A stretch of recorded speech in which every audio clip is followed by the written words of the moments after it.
Selamat pagi, Bapak dan teman-teman. Terima kasih atas waktu dan kesempatan yang diberikan kepada saya, Fridolin Indriani Delo, dengan NIM 212114083. Pada kesempatan ini, saya akan mempresentasikan hasil pekerjaan saya mengenai masalah etika bisnis yang muncul. Berikutnya.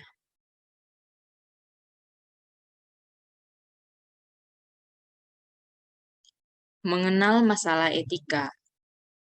Etika menurut Kamus Besar Bahasa Indonesia merupakan ilmu tentang apa yang baik dan buruk, mengenai hak dan kewajiban moral, kumpulan asas atau nilai yang berhubungan dengan akhlak, dan nilai benar atau salah yang dianut oleh sebagian masyarakat. Jadi, masalah etika dalam sebuah perusahaan merupakan masalah yang terjadi atau muncul karena akibat dari adanya pelanggaran terkait definisi dari etika tersebut oleh anggota perusahaan, baik itu karyawan, manajer, dan seluruh anggota dalam perusahaan tersebut. Dalam sebuah perusahaan, pastinya selalu ada peraturan-peraturan yang mengharuskan setiap anggotanya patuh dan taat pada peraturan, dan pastinya juga ada konsekuensi dari pelanggaran terhadap peraturan perusahaan tersebut. Maksud dari diadakannya peraturan dalam setiap perusahaan adalah agar semua anggota dalam perusahaan memiliki dan berperilaku yang baik dan benar. Masalah etika ini akan muncul apabila ada salah satu anggota perusahaan yang melanggar kode etik dalam sebuah perusahaan, dan tentunya ketika ada anggota perusahaan yang melanggar kode etik perusahaan tersebut dan terjadi masalah etika, maka masalah tersebut akan ditindaklanjuti sesuai dengan peraturan yang berlaku. Seperti contohnya dikenai sanksi. Sanksi yang diberikan itu bisa berupa teguran sampai pada dikeluarkan oleh pihak perusahaan yang berwenang. Berikutnya. Masalah secara langsung yang berhubungan dengan konflik etika yang dapat merusak perusahaan. Ada 3 masalah secara langsung yang dapat merusak perusahaan, yaitu yang pertama, memalsukan waktu atau pengeluaran, yang kedua, penyalahgunaan sumber daya perusahaan, dan yang ketiga, pelanggaran keselamatan. Yang pertama, memalsukan waktu atau pengeluaran. Memalsukan waktu atau pengeluaran seperti melakukan tindakan korupsi, baik itu korupsi waktu ataupun korupsi pengeluaran. Korupsi pengeluaran yang dimaksud seperti contohnya karyawan yang menggunakan kesempatan di mana anggaran-anggaran yang dikeluarkan oleh karyawan ditanggung oleh perusahaan, dan dengan memanfaatkan hal tersebut, karyawan tersebut meningkatkan anggaran dengan menambah-nambah keperluan pribadi yang tidak diperlukan oleh perusahaan. Yang kedua, ada penyalahgunaan sumber daya perusahaan. Penyalahgunaan sumber daya perusahaan seperti misalnya menyalahgunakan fasilitas-fasilitas yang sudah disediakan oleh perusahaan bagi kesejahteraan karyawannya. Namun, hal tersebut tidak diindahkan oleh karyawan perusahaan dan menyalahgunakan fasilitas-fasilitas yang sudah disediakan.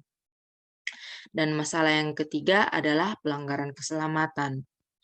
Pelanggaran keselamatan seperti misalnya dalam sebuah perusahaan terdapat kerja lapangan, dan tentunya karyawan harus mematuhi protokol keselamatan dalam perusahaan tersebut. Namun ada beberapa tindakan yang menyebabkan keselamatan karyawan itu terancam yang dapat disebabkan oleh karyawan itu sendiri. Seperti misalnya, karyawan cenderung memiliki kebiasaan berasumsi atau mengira-ngira dalam mengerjakan tugas tertentu yang membahayakan keselamatannya. Berikutnya, nilai dasar untuk mengidentifikasikan masalah etika. Ada 3 nilai dasar, yaitu integritas, kejujuran, dan keadilan. Yang pertama, integritas. Integritas adalah salah satu elemen kebijakan yang paling penting dan sering dikutip, dan mengacu pada keberadaan utuh, sehat, dan dalam keadaan utuh. Integritas adalah nilai yang berhubungan dengan semua kegiatan bisnis. Integritas berhubungan dengan produk kualitas, membuka komunikasi, transparansi, dan hubungan. Seseorang yang mempunyai integritas bukan tipe manusia dengan wajah dan penampilan yang disesuaikan dengan motif dan kepentingan pribadinya. Integritas menjadi karakter kunci bagi seseorang pemimpin. Seorang pemimpin yang mempunyai integritas akan mendapatkan kepercayaan atau trust dari pegawainya. Begitu pula sebaliknya, jika pegawainya yang memiliki integritas, maka pegawai tersebut akan mendapatkan trust atau kepercayaan dari pemimpinnya. Nilai dasar yang kedua ada kejujuran. Kejujuran atau jujur adalah mengatakan yang sebenarnya kepada yang terbaik tentang pengetahuan tanpa menyembunyikan apapun. Komponen kejujuran terkait dengan yang lain harus sesuai dengan yang dilakukan. Kejujuran adalah sifat yang melekat dalam diri seseorang dan merupakan hal penting untuk dilakukan dalam kehidupan sehari-hari. Menurut Tabrani Rusyan, arti jujur dalam bahasa Arab merupakan terjemahan dari kata sidik yang artinya benar dan dapat dipercaya. Dan nilai dasar yang terakhir adalah keadilan. Keadilan merupakan suatu tindakan yang mengandung kebenaran, tidak memihak, dan dapat mempertanggungjawabkan serta memperlakukan orang pada kedudukan yang sama. Keadilan merupakan sikap dan perbuatan yang tidak berat sebelah, tidak memihak, serta memberikan sesuatu kepada orang lain yang menjadi haknya. Keadilan adalah kualitas bersikap adil, merata, dan tidak memihak.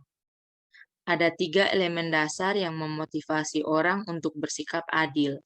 Yang pertama ada kesetaraan, yang kedua ada timbal balik, dan yang ketiga ada optimalisasi. Berikutnya, masalah bisnis dan dilema dalam bisnis. Masalah bisnis. Masalah didefinisikan sebagai suatu pernyataan tentang keadaan yang belum sesuai dengan yang diharapkan. Bisa juga diartikan kata yang digunakan untuk menggambarkan suatu keadaan yang bersumber dari hubungan antara dua faktor atau lebih yang menghasilkan situasi yang membingungkan. Jadi, masalah bisnis adalah situasi atau peluang yang mengharuskan individu, kelompok, atau organisasi untuk memilih di antara beberapa tindakan yang harus dievaluasi sebagai benar atau salah, etis atau tidak etis. Dilema bisnis. Dilema adalah istilah umum yang merajuk kepada suatu kondisi yang menyulitkan, yaitu munculnya sebuah masalah yang menawarkan dua kemungkinan dan di mana keduanya sama-sama sulit untuk diterima. Jadi, dilema etika adalah masalah, situasi, atau peluang yang membutuhkan kelompok atau organisasi untuk memilih dan memilah di antara beberapa tindakan yang negatif dan tindakan yang positif. Berikutnya,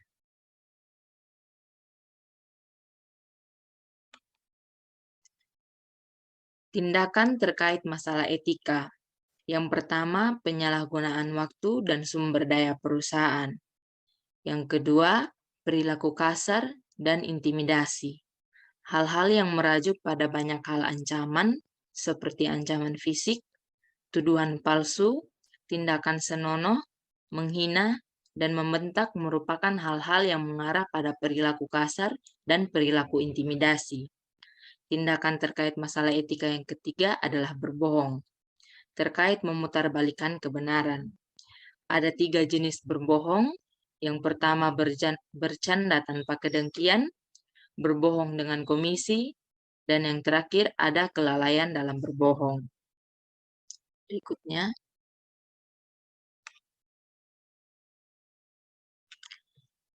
tindakan terkait masalah etika yang keempat adalah konflik kepentingan.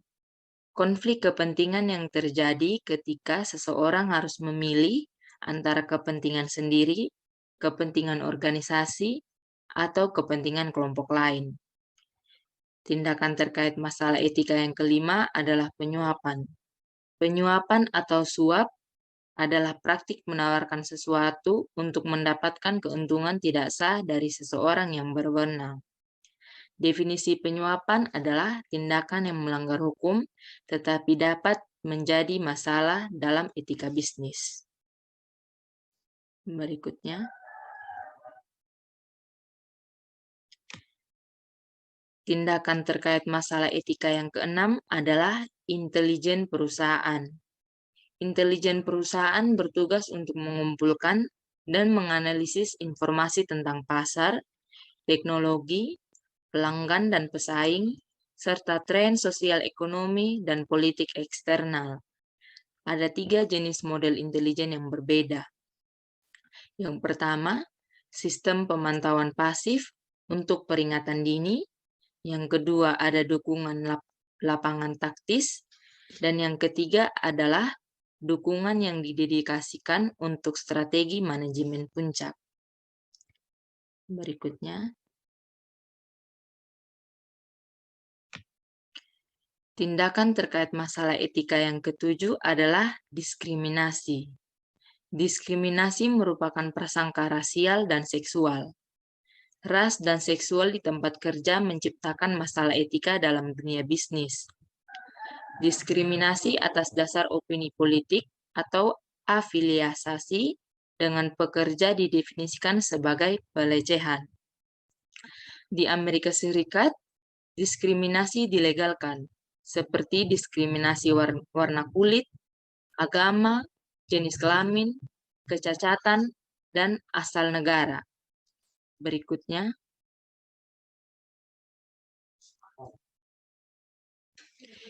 tindakan terkait masalah etika yang kedelapan adalah pelecehan seksual.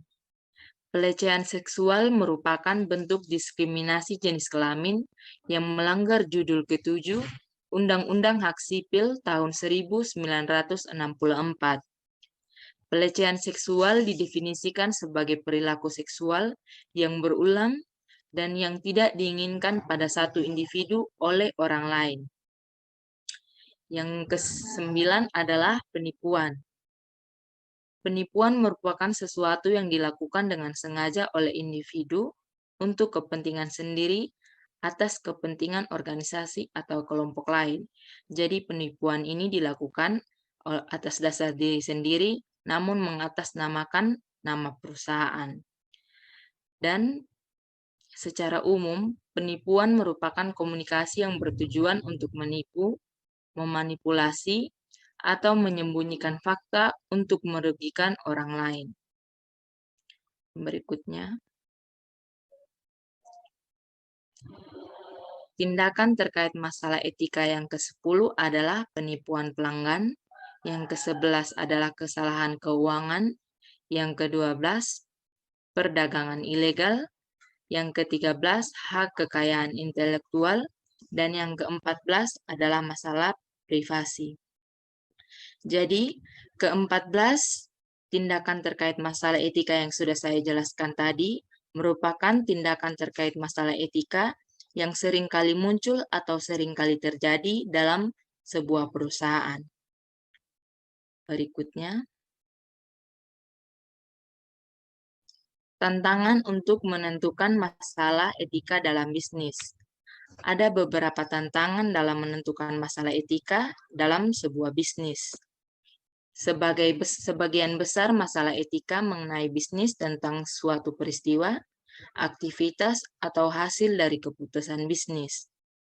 Diskusi tentang sifat etis dari suatu keputusan meliputi media massa khusus kelompok kepentingan dan individu melalui penggunaan blog, podcast, dan media-media massa lainnya.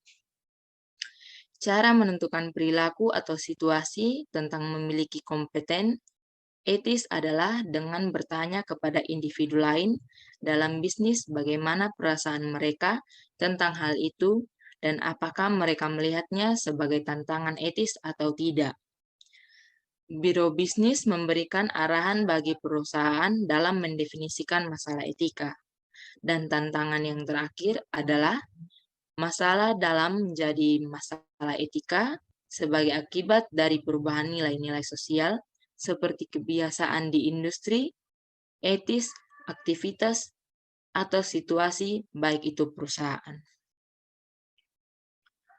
Berikutnya. Sekian hasil presentasi saya. Atas perhatian dari Bapak dan teman-teman, saya ucapkan limpah terima kasih.